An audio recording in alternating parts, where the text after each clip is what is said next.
नमस्कार विद्यार्थी मित्रों, ओम एज्युकेशन चैनल में आपनु हार्दिक स्वागत है।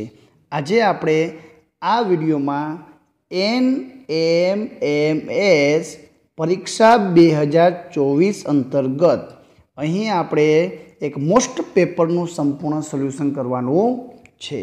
आ बे पेपर मांथी जे पेलुं पेपर छे मानसिक क्षमता कसोटी एना 1 થી 90 प्रश्नों संपूर्ण सोल्यूशन करशुं। विद्यार्थी मित्रों, जो तमे अमारी चैनल पर नवा हो तो चैनल ने सब्सक्राइब कर लेजो, जेथी करीने नवा नवा विडियो तमने मळता रहे। प्रश्न नंबर 1 में आपेलुं छे 1 2 3 2 3 5 3 4 7 4 5 केटला थाय। तो अहीं पेली बे संख्यानो सरवाळो त्रीजी संख्या, तो 1 ने 2 3 2 ने 3 5 3 ने 4 7 तो 4 ने 5 9 जवाब आवशे। बीजुं छे 64 एना अर्धा 32 तो 32 ना अर्धा 16 तो 32 ना अर्धा 16 तो टूंक में तमारे अर्धा करवाना छे। नंबर 3 2 3 पछी 4 नहीं आवे, 5 6 पछी 7 नहीं आवे, 8 9 तो पहली संख्या 8 आवशे, पछी 10 नहीं आवे, 11 12 तो पहली संख्या 11 12 तो क्रमिक बे संख्या लेवानी एक संख्या नहीं। नंबर 4 में आपेलू है 2 11 7 16 12 खाली जग्या 17 26 तो जवाब आवशे 21। नंबर 5 1 2 4 1 ना डबल 2 2 ना 4 4 ना 8 8 ना 16 16 ना 32 32 2 64 2 ना गुणक लेवाना छे। 3 अहीं 3 ना गुणक 3 तरी 9 9 तरी 27 27 तरी 81 81 तो 243 243 तरी 729। विद्यार्थी मित्रों, आ रीतना प्रश्नों आपेला छे। नंबर 7 में अहीं जवाब आवशे 9/32। अहीं एक ही संख्या ऊपर लेवानी छे 1 3 5 7 तो 9 आवशे। नीचे 2 ना गुणक लेवाना छे तो 2 2 4 4 2 8 8 2 16 16 2 32 तो 9/32। आगळ जोईए नंबर 8 में आपेलू छे 19,200 1920 240 40 अने 10 तो अहीं एने 10 चौक 40 ए रीतना गुणक लीधा छे तो जवाब आवशे 5। नंबर 9 84 72 60 खाली जग्या 36 तो अहींया आवशे 48। 1 2 6 24 120 तो आगे जवाब आवशे 720। विद्यार्थी मित्रों, प्रश्न नंबर 11 થી 15 में आपेला छे कि दर्शावेल आकृति में वधुमां वधु केटला चौरस बने। तो अहीं 11 में बनशे 14 चौरस, 12 में बनशे 8 चौरस, 13 में बनशे 20 चौरस, 14 में बनशे 9 चौरस ने 15 में बनशे 3 चौरस। विद्यार्थी मित्रों, अहीं आपणे आ 1 चौरस आ 2 चौरस तो आ रीतना लेवाना छे। आमां 2 चौरस अने 1 आ चौरस बने छे એટલે કે 3 चौरस बने छे। आपणे केटला चौरस कुल बने छे ए ज गोतवानुं छे। प्रश्न नंबर 16 થી 20 में आपेलू छे वधुमां वधु केटला त्रिकोण बने ते जणावो। तो 16मा प्रश्न में बनशे 6 त्रिकोण, 17मा में बनशे 20 त्रिकोण, 18मा में बनशे 8 त्रिकोण, 19मा में बनशे 12 त्रिकोण। आगळ जोईए तो 20मो प्रश्न छे 20मा प्रश्न में बनशे 18 त्रिकोण। आगळ जोईए 21 થી 25 प्रश्नों आपेला छे। अंग्रेजी मूळाक्षर तेमना मूळाक्षरना क्रम प्रमाणे एटले गोठववाना छे। अहीं PEN तो पहला ABCD प्रमाणे गोठववा जाए तो एमां E पहला आवे, पछी आवशे N अने पछी आवशे P तो ENP। फेन ने गोठववा थाशुं तो AFN। चेर ने गोठववा जाशुं तो ACHIR। वेंट ने गोठववा जाशुं तो ENTW ने स्टॉप ने गोठववा जाशुं तो OPST तो ए रीतनो जवाब आवशे। प्रश्न नंबर 26 થી 30 आपेला छे जेमां गुजराती मूळाक्षर मुजब अंकमां दर्शावीने साचा विकल्प आपवाना छे। अहीं अंक 9 ની किंमत ए समझवानी, 7 ની किंमत B, 5 ની C અને 3 ની D तो ऊंधું पण समझी सको। A तो 9 तो अहीं BDAC B बराबर 7 छे, पछी आवे D बराबर 3 छे, पछी आवे A बराबर आपणे 9 लेवाना छे अने C बराबर 5 लेवाना छे तो 7395 संख्या बनी। तो आपणे आ रीते बनाववानी छे। तो ABDC तो 9735, CDAB 5397 અને અહીં 5397 બે વાર જવાબ આપેલા છે, તો બંને જવાબ લખેલા હશે તો સાચા પડશે. DCAB તો 3597 અને CABD તો 5973. તો આ રીતે લખવાના છે. પ્રશ્ન નંબર 31 થી 35 આપેલું છે કે દરેકમાં 4 આકૃતિઓ આપેલી છે. એક આકૃતિ બાકીની 3 આકૃતિ જુદી પડે છે. તો પહેલામાં અહીં નંબર ડી, કેમ કે જે 2 બિંદુઓ અંદર આવેલા છે રાઉન્ડ, એક ઘાટું આપેલું છે. નંબર 32માં 3 આકૃતિ છે, એમાં વચ્ચેના ચોરસમાં ખૂણાઓ આપે છે, આમાં રાઉન્ડ આપેલું છે. દેખીતી રીતે અલગ ખબર પડી જાય છે. નંબર 33માં એક ઘાટું મીંડું છે તો અલગ પડે છે. નંબર 34માં 3માં એક બિંદુ છે, એક ઘાટું કરેલું છે, અહીં એક પણ નથી તો અલગ પડે છે. તો એ જવાબ અહીં આપેલા છે એમાં 2ના જૂથ, એટલે કે 2 કી સંખ્યા બધામાં આપેલી છે, 2 છે, 4 છે, 6 છે, પણ અહીં 5 એકી સંખ્યા છે તો અલગ પડે છે. પ્રશ્ન નંબર 36 થી 40માં પ્રથમ 2 શબ્દોનો ચોક્કસ સંબંધ ધ્યાનમાં રાખી પ્રશ્નાચિહ્નની જગ્યાએ સ્થાન પર બંધ બેસતો.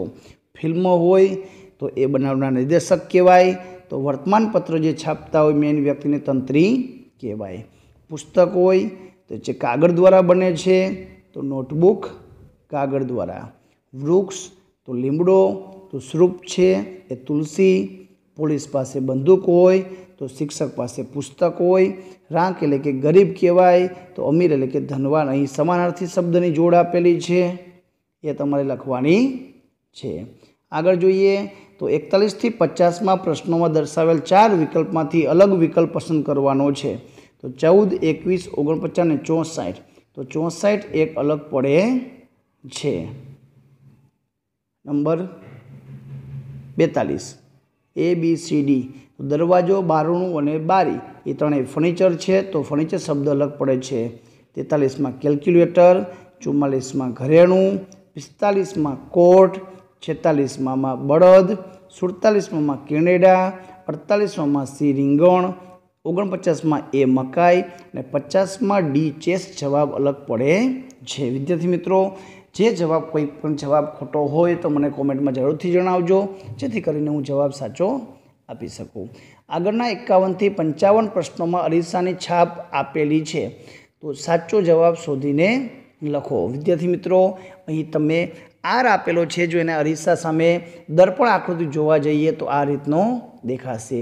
જીને અરીસામાં જોવા જઈએ તો આ રીતનો જી દેખાશે. D option. ક તો એમાં આવશે સી. ઠ તો એમાં આવશે બી ઓપ્શન. અ તો એમાં આવશે એ. તો અહીં દર્પણ આકૃતિઓ આપેલી છે. એના પછી છે પ્રશ્ન નંબર આગળના છે 56 થી 60 કે 6 પુસ્તકો વિશિષ્ટ રીતે એકબીજા ઉપર રાખવામાં આવે છે. ગણિત બરાબર નીચે નાગરિક શાસ્ત્ર છે, અંગ્રેજી અને અર્થશાસ્ત્રની વચ્ચે ભૂગોળ છે, ઇતિહાસ સૌથી ઉપર નથી, નાગરિક શાસ્ત્ર સૌથી નીચે નથી. તો આ વસ્તુની ઉપરથી તમારે પ્રશ્નોને જવાબ લખવાના છે. તો અહીં આપેલું છે કયું પુસ્તક ઉપરથી બીજા ક્રમે છે, તો ભૂગોળ આવશે. નીચેનામાંથી ગણિતની સાચી સ્થિતિ, તો 5મા ક્રમે છે. કયું પુસ્તક સૌથી ઉપર, તો એ અધૂરી સૂચના છે. કયું પુસ્તક નીચેના 4થા ક્રમે છે, તો એ અધૂરી સૂચના છે. સૌથી નીચે કયું પુસ્તક છે, તો એ નાગરિક શાસ્ત્ર છે. તો આપણી માહિતીના આધારે પ્રશ્નના જવાબ લખવાના છે. આગળ 61 થી 65 પ્રશ્ન છે, એમાં દર્શાવેલ વિકલ્પોમાંથી યોગ્ય તાર્કિક ક્રમમાં ગોઠવવાનું છે. હવે અહીં જિલ્લો આપેલું છે, તાલુકો, ગામ અને રાજ્ય.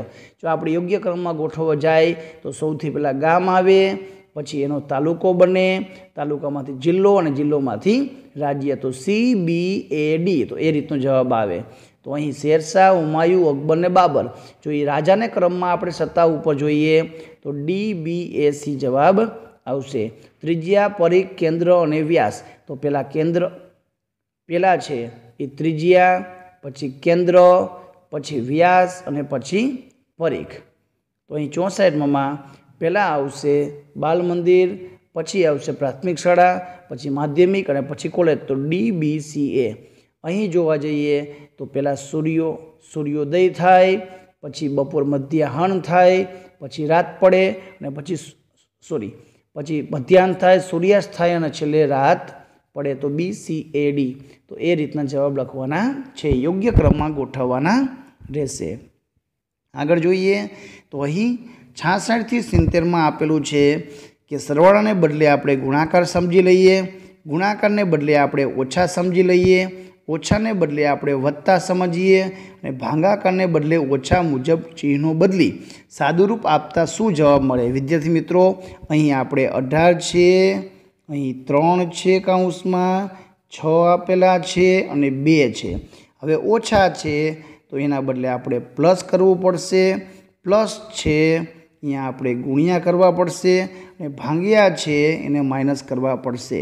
તો હવે ભાગુ સબાની રીતે કરવા જાય તો પહેલાં ગુણાકાર, તો 6 તરીને 18, પછી સરવાળો, છેલ્લે બાદ 18 ને 18 36, 36માંથી 2 બાદ કરી તો 34 જવાબ આવે. તો આ રીતે દાખલો ગણવાનો છે. તો 67માં જવાબ આવશે 14, 68માં જવાબ આવશે 38, 69માં જવાબ આવશે 41, 70માં જવાબ આવશે 69. આગળ જોઈએ કે 71 થી 90 પ્રશ્નમાં દર્શાવેલ વિગત અનુસાર જવાબ શોધો. તો અહીં કોયડા જેવા પ્રશ્નો આપેલા છે.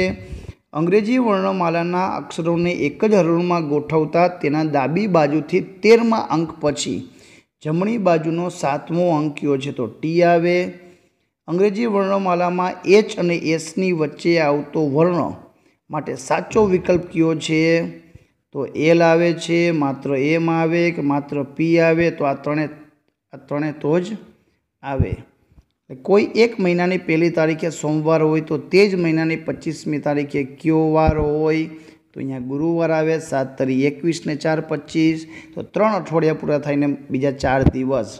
સૂર્યોદય વખતે તમારો ચહેરો સૂર્ય સામે હોય તો તમારો ડાબો હાથ સૂર્ય સામે હોય મોઢું, તો એ પૂર્વ દિશા, તો ડાબા હાથ બાજુ ઉત્તર દિશા આવે. વિદ્યાર્થી મિત્રો, સૂર્ય સામે ઊભા રહી જાય તો તમને પ્રશ્ન આવડી જાય. કયો માસ અન્ય 3 માસથી અલગ પડે છે? ફેબ્રુઆરી, કેમ કે દિવસોની સંખ્યા સૌથી ઓછી હોય. એક લાઇનમાં એકબીજાને અડકીને આવેલા 5 મકાનોને કેટલા સંયુક્ત દિવાલો હોય? તો એક જ લાઇનમાં એકબીજાને અડકીને આવેલા દિવાલોમાં કુલ 4 દિવાલો સંયુક્ત હોય. તો 1 કિલોમીટરના કેટલા મીટર? 1 કિલોમીટરના 1000 મીટર. 1 લાખમાં કેટલા હજાર આવે? તો 100,000 આવે. 12 વિદ્યાર્થીઓ લાઇનમાં ઊભા છે. મોહન શરૂઆતથી 5મા ક્રમે ઊભો હોય તો છેલ્લેથી ગણતા તે કેટલામા ક્રમે આવે? તો 8મા ક્રમે આવે. આગળ જોઈએ, 2.5 કલાકની મિનિટ કેટલી થાય? તો 150 મિનિટ. અહીં આપેલા છે 11 જોડ કેટલી વખત આવે છે? તો 1 2 3 અને 4, 4 વખત. અહીં P કેટલી વખત આવે છે? તો 1 2 3 4 5 અને 6, 6 વખત. 28 ફૂટ લાંબા તાંબાના તારમાંથી 4 ફૂટના એક સરખા 28 ફૂટ 4 ફૂટના કરવા જાય તો 6 વાર તાર કાપવો પડે, કેમ કે 7 કટકા થાય એટલે છેલ્લો કટકો કરવાની જરૂર પડે નહીં. એક સંખ્યાના 40%ના 40% જો 48 હોય તો તે સંખ્યા કઈ? તો 300. મુંબઈ, અમદાવાદ, ભોપાલ, જયપુરમાંથી કયું શહેર અન્ય 3 કરતાં અલગ પડે છે? તો અમદાવાદ. 26મી જાન્યુઆરી 2016ના રોજ મંગળવાર હતો, તો 26મી જાન્યુઆરી 2017ના દિવસે શાળામાં કયો વારે ધ્વજવંદન કરવામાં આવશે? તો 2016 અને 2017. તો અહીંયા ગુરુવાર આવશે, લીપ વર્ષ આવશે એટલે દિવસ પણ ઘટશે. તો અહીં સાદુરૂપ આપવા, સમીકરણ બનાવવું છે. તો એક જવાબ લેવો હોય તો અહીંયા તમારે ભાગાકાર મૂકવો પડશે અને અહીં તમારે માઇનસ કરવા પડશે. તો હું ગુજરાત રાજ્યનું પડોશી રાજ્ય નથી, તો છત્તીસગઢ આપણું પડોશી રાજ્ય નથી. ઉતરતા ચડતા ક્રમમાં તાર્કિક ગોઠવો કિશોર, બાલ્ય, શિશુ અને યુવા. તો સૌથી પહેલાં આવશે શિશુ અવસ્થા, પછી બાલ્ય અવસ્થા, પછી આપણે કિશોર બની અને પછી યુવાન બની. તો 3 2 1 4. અલગ પડતો શબ્દ કયો છે? તો જવાબ આવશે ડામર, કેમ કે ત્રણેય છે એ પેટ્રોલિયમની નિપજ છે. ડામણ અલગ વસ્તુ છે. તો વિદ્યાર્થી મિત્રો, ત્રણેય લિક્વિડ છે, પ્રવાહી છે એવું પણ આપણે જવાબમાં આપી શકાય. તો આ હતું પ્રથમ 1 થી 90 પ્રશ્નોનું સંપૂર્ણ સોલ્યુશન. ભાગ નંબર 2માં આપણે પેપર નંબર 2નું સંપૂર્ણ સોલ્યુશન કરશું. જો તમે અમારી ચેનલ ઉપર નવા હોય તો ચેનલને સબસ્ક્રાઈબ કરી લેજો, જેથી કરીને નવા વિડીયો તમને મળતા રહે. વિડીયો ગમે તો લાઈક કરજો, તમારા મિત્રોને શેર કરજો. આભાર, ધન્યવાદ.